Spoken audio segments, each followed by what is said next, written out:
can also work on it to make sure it's a little bit more, groovy, and to make people more excited to do their vocal exercises, to do their practice.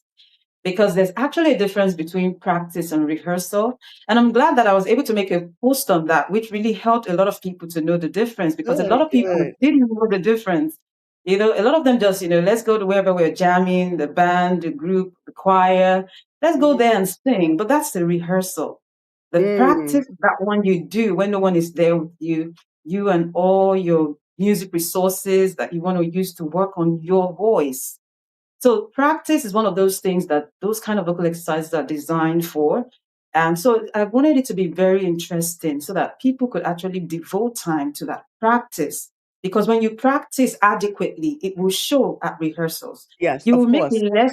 you will make lesser mistakes. If you're to lead a song, you will be very reliable. They know you're not going to come there and then drag everybody back and you're like, oh, sorry, I just missed the thing there. So it really helps Mm. you. Practice helps you to deliver better at rehearsals and eventually on stage.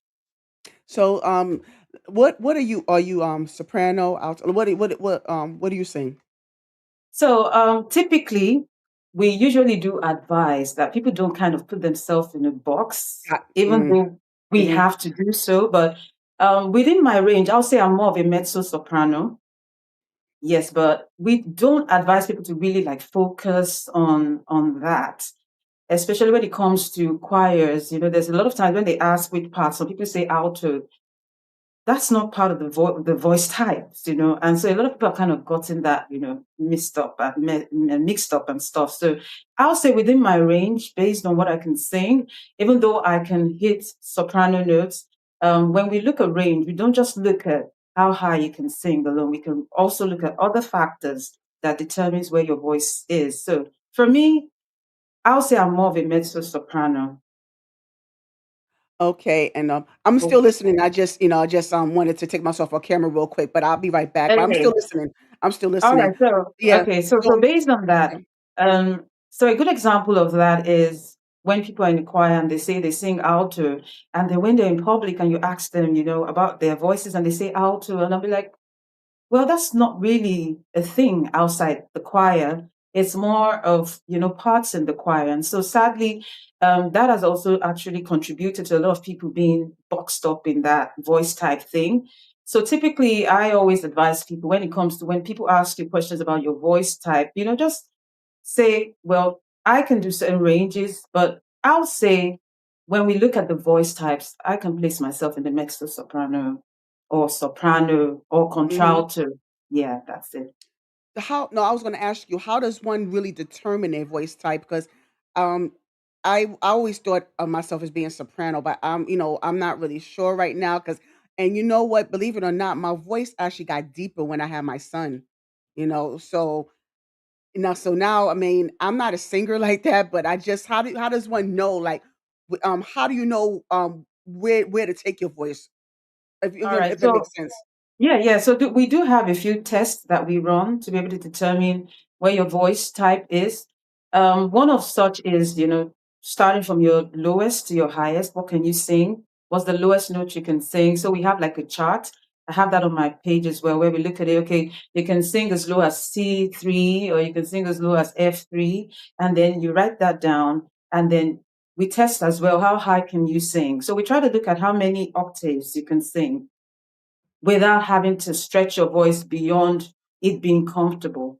That's one of the first ways we look at it, but that's not enough. We still have to look at Right. your timbre, your timbre, how you're able to sing, because it's a different thing hitting those notes, it's a different thing applying it.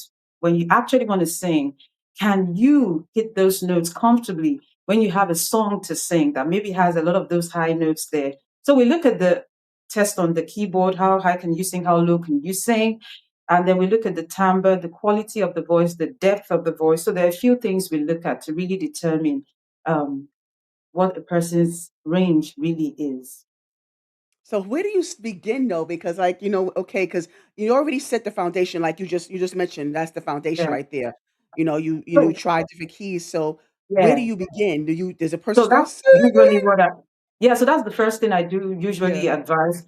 Start and test how low, how high you can sing. Sadly, I'm not back home in Nigeria. I brought out my keyboard to like, do a little example for you. So we try to press the notes, try to match the pitch and see, then we try to take it to the lowest, and then we also look at the highest, and then we calculate that way. So if you're able to sing an F3, and let's say to an F6, we know, okay, you can sing 3 octaves. That's just one of such. Because for soprano, we typically have on that chart C6, that a soprano should be able to sing. But there's some people who can go way beyond that C6. Right. Yeah, we Right. have some people who can whistle. So when we look at that, we write that down. That's one of the first tests. Then we really look at it. How are you able to, what's the depth of the voice, the timbre of the voice? When you sing certain things, how rich or how light is it? So for you now, that's one of the first things you'll look at. You'll try some songs. People like Karen Clark-Shield or all of those people we know are right there up there, sopranos. Try to sing those songs. Do you think you can hit those notes? And it's easy to get there. So if you're doing that, so aside the vocal coach, now this is just an advice Mhm. based on that. But if it's a vocal coach, we have other things that we look at. But just for you to say, okay, let me try to see based on what I have at my disposal, just try some songs and see how your voice matches with those songs. Do they sound comfortable when you sing the song? Try different keys, songs on different keys. So if you try one on an original key and it feels like it's not really there, you can change the key, change it higher or lower. Just begin to Make it play right. around. So in music, we have something we also call tessitura, where there's just certain places in your voice that feels right when you sing on those keys, like you feel like you're really good, like you feel good about yourself. That is also different for each person. So we also look at that as well when we are trying to see what the voice type is.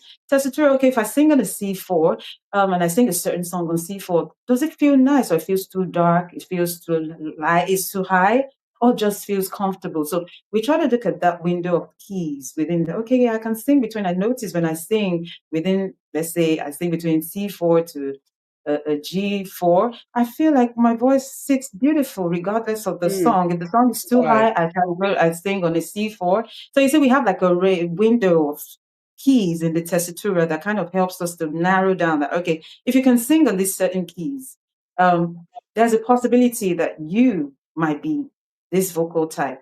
And it does change with time, just like you said. When you had your Yeah. song, Yeah. your voice did go deeper. So I too, when I was younger, I was a soprano. Even though as a soprano, I was still singing the soprano too. So we could technically say it has been there that I've been in that mezzo. But when I did get to a certain age, around let's say 24, 25, my voice changed, Yes. Yes. drastically changed. And then so I had to start beginning to figure out where my voice was again. And I noticed the certain keys I was singing on then didn't feel right. My textura Mm. changed Mm. drastically. And also it was not just all negative. The depth of my voice became richer. It became much more, the quality, the color was better than what it was, even when I could sing higher. So you see why the Oh, I voice love. type is Yes. Yeah. yeah, so it doesn't mean brighter means better. It doesn't mean Right. louder is better. It's just you really understanding what your voice sounds like in certain places and certain places at your head register. How does it feel? Your mixed voice, how does it feel? Your chest, how does it feel? So that's something you can do on your own without needing a vocal coach to do that for you.